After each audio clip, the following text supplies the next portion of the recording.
SIP முறையில் எந்த தேதியில் பங்குச்சந்தை ஃபண்டுகளில் முதலீடு செய்தால் அதிக லாபம் கிடைக்கும்? மேகலா தர்மபுரியிலிருந்து கேட்டிருக்காங்க. எஸ்ஐபி முறையில் பங்கு சார்ந்ததில் 2-3 வெரைட்டிஸ், நிறைய வெரைட்டி இருக்குது. அது ஒரு 2-3 டைப் மட்டும் சொல்லிடுறேன். ஒன்று, உங்களுக்கு லோ ரிஸ்க் லோ ப்ராஃபிட் அப்படின்னா லார்ஜ் கேப் ஃபண்ட்ஸ் இல்லை ப்ளூ சிப் ஃபண்ட்ஸும்பாங்க. அது வந்து ஃப்ரம் 1 to 100 கம்பெனிஸ்குள்ளே மட்டும் இன்வெஸ்ட் பண்ணி ரிட்டர்ன் கொடுப்பாங்க. அது எனக்கு ஓரளவு ப்ராஃபிட் போகிறோம் அப்படிங்கிறவங்க அது போகலாம். இன்னொன்று mid cap companies, mid cap ஃபண்ட்ஸும்பாங்க. மீடியம் சைஸ் கம்பெனிஸ் 100லேருந்து 250 ரேங்கிங் உள்ள கம்பெனிக்கு பண்ணுவாங்க. அந்த 150 கம்பெனியில் இன்வெஸ்ட் பண்ணி பண்ணுவாங்க. இது எந்த கேட்டகரினா மீடியம் ரிஸ்க் மீடியம் ப்ராஃபிட் அந்த கேட்டகரி. உங்களுக்கு ரிஸ்க் அதிகம், ஓரளவு மீடியமாக இருக்கும், ப்ராஃபிட்டும் மீடியமாக இருக்கும்.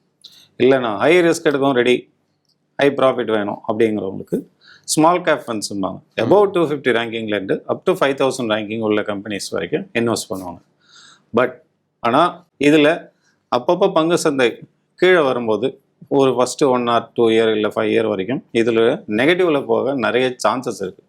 ஸோ உங்களுக்கு ஹை ரிஸ்க் எடுக்க விருப்பம் இருந்தால் அதில் போகலாம். இல்லைன்னா லார்ஜ் கேப் ஃபண்ட்ஸ் இல்லை மீடியம் ரிஸ்க்லேயே மல்டி கேப் ஃபண்ட்ஸ், அதாவது large cap mid cap small cap எல்லாத்துலேயும் மிக்ஸ் பண்ணி பண்ணுவாங்க, ஃப்ளெக்ஸி கேப்பும்பாங்க. ஸோ அதே போல் ஃபண்டில் இன்வெஸ்ட் பண்ணுறது நல்லது. அது உங்களுடைய ரிஸ்க் டேக்கிங் கெப்பாசிட்டி பொறுத்து நீங்கள் எதில் வேணாலும் இன்வெஸ்ட் பண்ணிக்கலாம்.